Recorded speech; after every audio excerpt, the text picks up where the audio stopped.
इसके पीछे कौन है? नाम ले दूं अगर आप चलाने की जरूरत है आप लोगों में, इसके पीछे हमारी स्टैब्लिशमेंट है। 75 सालों से उन्होंने ये खेल खेला हुआ पाकिस्तान के साथ। पहला लीडर है जो पहली दफा जिसने अवाम को शऊर दिया, अवाम को जगाया। वैसे तो किसी मैदान में उसे हरा नहीं सके, रजीम चेंज की, इलेक्शन कराए, क्या क्या इन्होंने नहीं किया, वो नहीं कर सके। तो अब आखिरी हद ये थी कि आज फायरिंग करवा के उससे मरवाने की कोशिश की।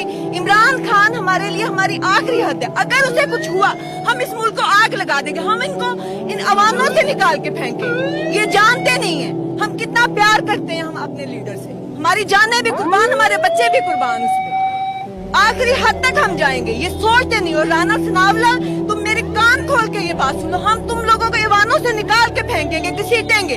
शहबाज शरीफ ने तो कहा था ना कि मैं जरदारी को घसीटूंगा, हम सचमुच अब घसीटेंगे। हद होगी हमारे सब्र की, हम लोगों ने बर्दाश्त की हद कर दी है। इन्होंने एक पहली दफा क्या मांग रहा है, वो इलेक्शन मांग रहा है ना कि इलेक्शन कराएं, इलेक्शन कराएं। अगर लोग नहीं उसे वोट देंगे तो ठीक है, आप ले आए।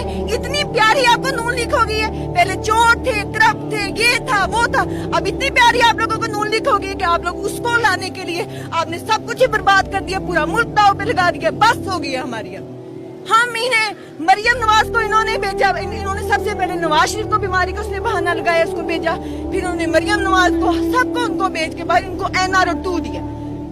इस मुल्क के साथ ये फेयर है? बिल्कुल नहीं है। ये एस्टैब्लिशमेंट खिलाफ है, गद्दार हैं ये लोग।